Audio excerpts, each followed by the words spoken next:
Hey guys, it is the Digital Shaman. Welcome to the channel where we discuss the intersection of spirituality, technology, living in the metaverse, 5D, fifth dimensional living, and the age of Aquarius. So let's jump right on in. If you're not familiar with my approach to reviewing and using spirituality apps, I did a video where I walk you through my 7-step process, because today we're going to review, to me, one of the easiest tarot apps in the App Store. Before we jump into the review, I just thought it was important real quick just to remind you all of what exactly is my 7-step approach. So step 1 is, first impressions and pricing. Number 2 is what is it? What use case does it solve? And if you're not familiar with the term use case, it's essentially what problem does it solve? Why did you buy this app? Were you looking to find a tarot journal? Were you looking to learn? Were you looking to study? The third question is the best features. Fourth one is critiques or improvements or potential features requests. Fifth one is, the app and the developer, the vibe. You don't want to put something on your phone and use something that's going to interface with your energy if the app developer is a crappy person. So the sixth component is technical magic. So that's pretty much like, the nitty gritty components, like, how does it fare in terms of being an iOS app? And then lastly, just a general recap. What is the overall review, overall rating, and is this app more suited to beginners or an advanced app? So let's jump right on in. So Tarot Simple, it comes in 2 flavors. The free version, which has some minimal ads. They do have I'll just go ahead and start showing you all as I talk here. So they do have limitations here. You see if I tap the 2 card, it's going to ask you for an in-app purchase. So we're not going to do that. I mean, honestly, I think the other flavor of Tarot Simple is Tarot Simple Plus, which is 99 cents. It's not that deep, people. Go ahead and drop that $1 and get the pro version of this tool. Does not have any subscription fee. And as you can see, just logging in here when you first download it, it's very simple. The menu, the wheel, which is funny. The Wheel of Fortune, kind of takes you into, like I said, it doesn't have too many other purchases, reviews if you want to do that. And then pretty much you can just jump right in with the reading, jump right in with the library, and you see that they actually have prompts to help, like a tutorial, if you need that. So we're just going to hit OK.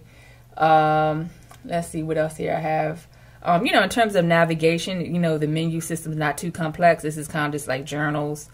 And then, of course, settings. And that's one thing, too. For this to be a simple app, I think it's highly configurable with reversals. I think I've already turned reversals off. If you even want to just deal with the majors. And you can see, sometimes you're dealing with this switch. And you're like, what do I have on? So I like the fact that underneath you have the script telling you, what switches you actually have. So pop-ups are off. I'm going to turn the sound off. I didn't even know there was any sound. Turn off. Oh, that's kind of odd. Oh yeah, there we go. Now I can turn off all the sounds.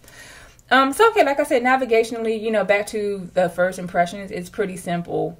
And I think that it follows suits to its name and design purpose. So moving on to the next component, which is, the use case. What problem is it solving? So I think number 1, it's a tarot deck in your pocket. That's, very big. It's a full tarot deck in your pocket. It can be utilized as a study tool for Rider-Waite. Let's look back at the library. It does utilize the traditional Rider-Waite graphics. It's very, there's a very incomprehensible, wow, that was a big word to say, details in terms of the cards. So we'll kind of look at that a little bit more later. So for use cases, it's a tarot deck in your pocket. It's a study of the Rider-Waite. Oh, perfect example here. Y'all can see where an ad just popped up. Because like I said, I am still navigating primarily from the free version. So we'll just let the ad play. Let's see what I was saying. Oh, so in terms of the use cases, so it's a study for Rider-Waite. It's a journal. I'll show you all the journal features in a minute. Tarot study, we just went through the library. I think it's a real good information to help a new person. Actually, I'm going to go ahead and close out.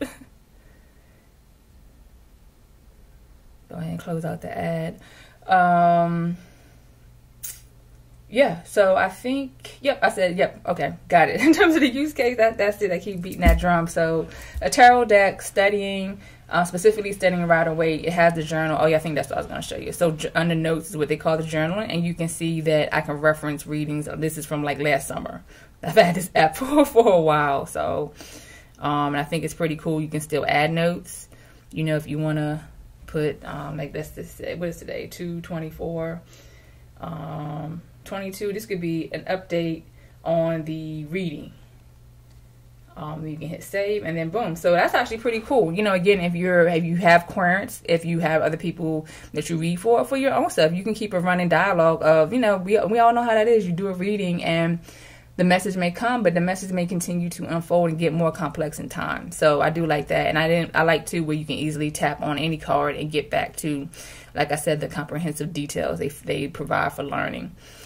So the best features to me are the spreads. Like, oh my goodness, over on the spreads.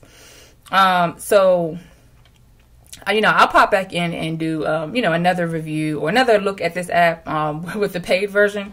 I just kind of grabbed what I had. But, you know, even though, and I think this is good because there's still stigma about buying apps, even if they're 99 cents, but, you know, to each their own. But at the end of the day, if you decide to stay with the free version with ads, for 1 card readings, I'm actually going to hit those show again. Look at this. You have, what, six options. 2 cards, like I mentioned, have the 99-cent unlock. For 3 cards, look at this. There's a lot of different spreads. And they even provide the Celtic cross. So I think that's pretty cool in terms of, I'll have to edit out these ads. Actually, you know what? We're going to switch to the paid version right now because I can't deal with the ads. Okay, we're back here to Tarot Simple Plus. We're just going to go ahead and buy this app. This is what we do here on the channel. We just buy apps live because I'm all about that spiritual app life. And if my internet works here, go and get it downloaded. Okay. Where did I leave off? Oh, the best features. I think, yeah, the spreads. Yeah, definitely the amount of spreads, the card description, and I think just the app being simple and the configurations. And, you know, the bonus points, it does work on iPad, meaning it's not going to give you that stretched out phone version. But I'll save that for later. Wow, this is really taking a long time to download. Okay. Boom, we are back live now with the upgraded full-featured, full frontal version. So let me go into settings. I don't know if they kept my settings. So let's turn off tutorials. Sounds are off, sounds are off, sounds are off. Reversals won't appear. Okay. So in terms of, like I was going on and on about the best features, is now we can see. Oh, very interesting. So, okay, I just learned even if you buy the Tarot Simple Plus, it gets rid of the ads, but I do see they still have that in-app purchase for 99 cents for 2 cards. So that's fine. We actually will explore that later together to see, you know, if that's a beneficial feature. But let's actually just we'll do a 3-card reading just so y'all can see. Yeah, let's do classic 3-card. So y'all can kind of see how they mimic real tarot with the shuffling feature. One thing too, I was like I felt my thumb wanting to tap the cards, but actually you just use the button down here. So it stopped, and then we hit deal. It's going to put 3 cards, and then you tap. There you go. So one thing to keep in mind though, if you do want to, you know, kind of save this reading to have the journal or the historical, you want to go ahead and type your notes. And then you see you go up there to save. So that's one thing I think to be careful. And maybe that could be something like if we, let me do another reading. Let's just do 1 card.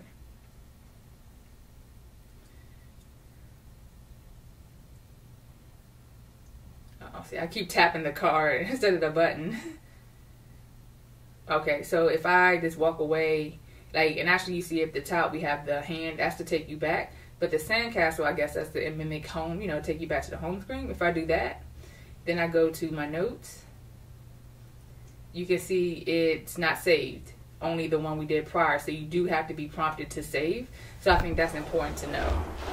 One thing to kind of keep in mind. So let's see. I'm kind of like all over with my notes. So I think I kind of like stumbled into critiques or improvements. In terms of feature requests, like I said, I'm pleased. I'm always pleased when apps have iCloud backup. Because, you know, I don't know about y'all, but I have a multi-device Apple life here.